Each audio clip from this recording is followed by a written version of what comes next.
Hey folks, Bob with Currency Waves. We're going to take a look at the Euro US dollar. Actually, it's been over a week since I've done a video, but the last one I did should have been sufficient. I think everything played out as planned. Before we continue, be sure to pause and read the trade risk disclaimer. Now, the last video I did, we were setting right here, and we were looking at A, B, C. We need a D and an E for this wave 4 triangle. It's a pretty small wave E, and to me it was looking more like a 1, 2, 3, 4, 5. So I was looking for, excuse me, wrong one here. I was looking for an A, B, C down for a WXY, and maybe break this low, do a little stop run if there was any stops below it, test this channel line. But obviously we got the triangle instead here, and we had a nice spike out.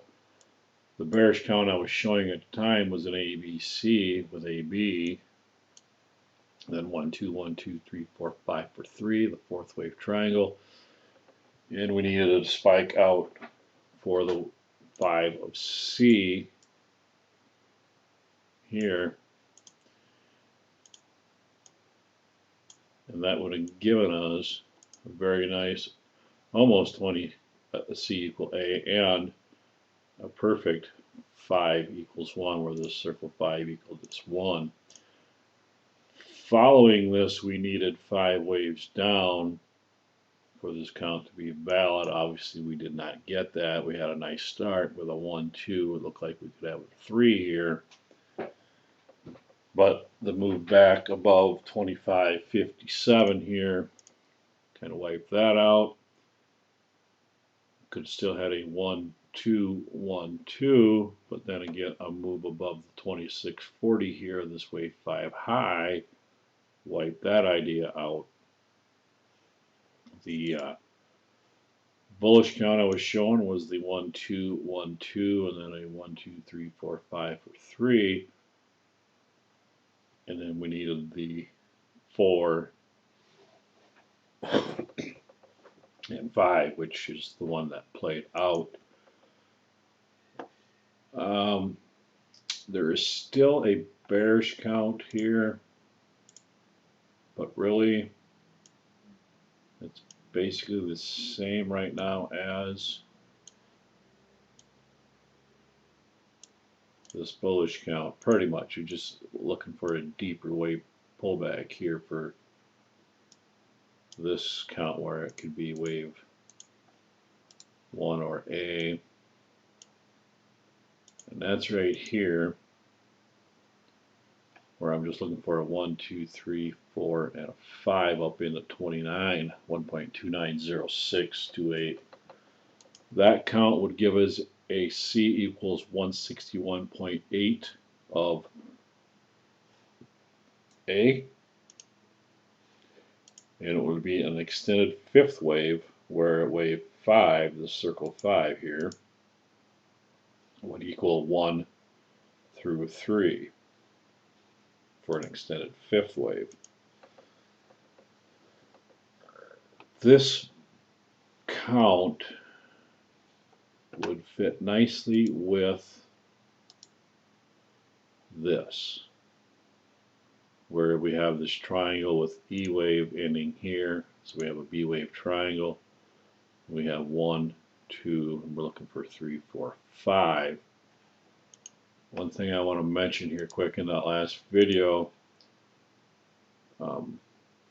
we had 1, 2, 1, 2, 3, 4, 5 for this red 3. We were looking for red 4 and 5 down. The alternate count was 1, 2, 3, 4, 5, and this was working on a bigger correction. And I'd mentioned a break above this channel line, this wave 4 would be out, which it has done. The other thing is the fact that we are now reaching the 61.8% retrace. It could still be a valid wave 4, but there's reasons I'll point out later. I just don't think it is.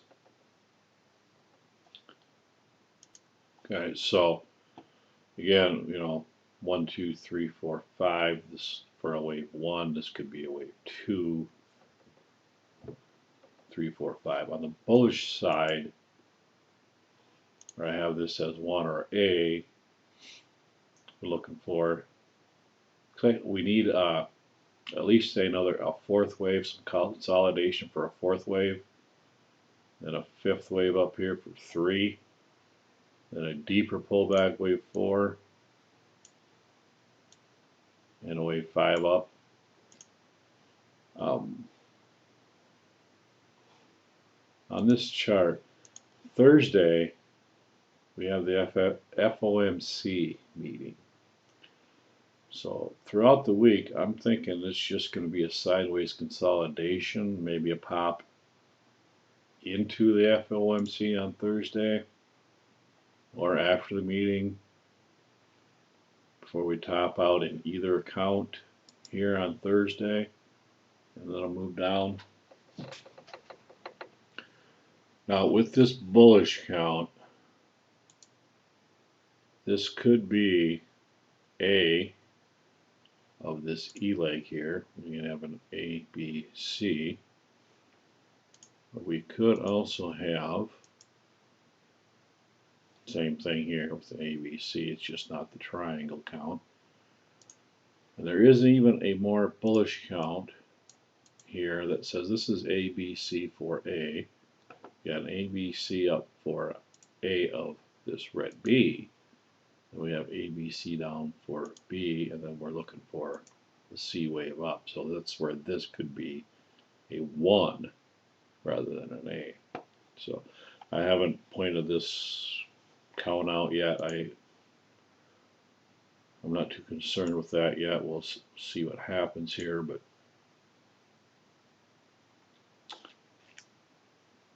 right now I'm watching this one.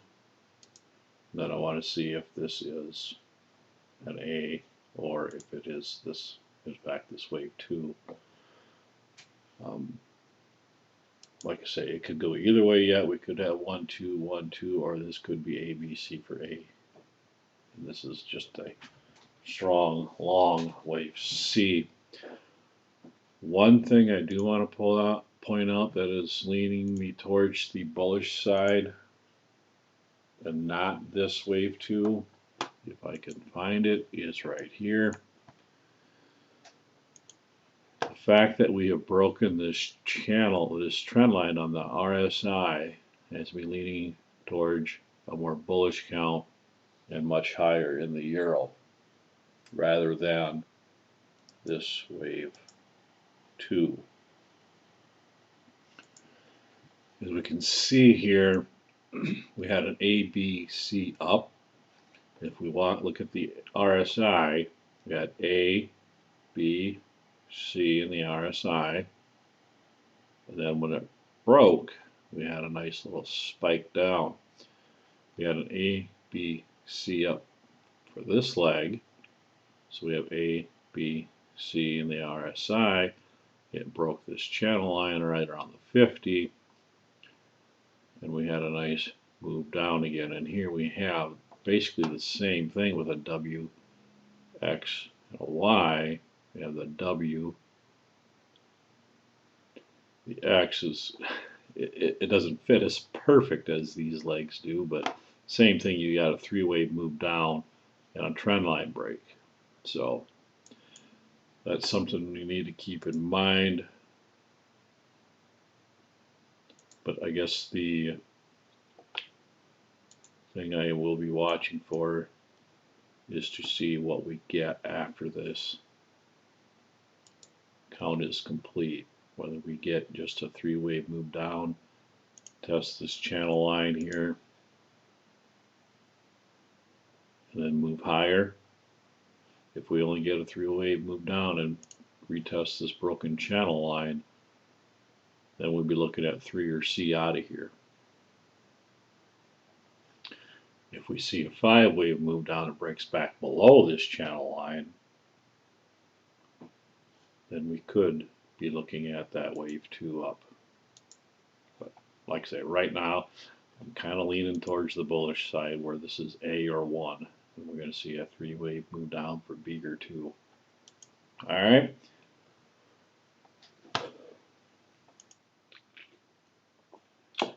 I hope all that makes sense. If you got any questions, please leave a comment on the below the video here. Just go ahead and type yourself a comment. And if you want, you can hit the like button and also pass it along, share it, embed it, email it, Facebook, Twitter, all them other good things. So, all right. Thank you. And like I say, next week I think it's going to be sideways into the FOMC. It wouldn't surprise me at all. Just to see a sideways move between 27 and 28 before that final pop higher. So I could do some nice range trading here next week. All right. Thank you.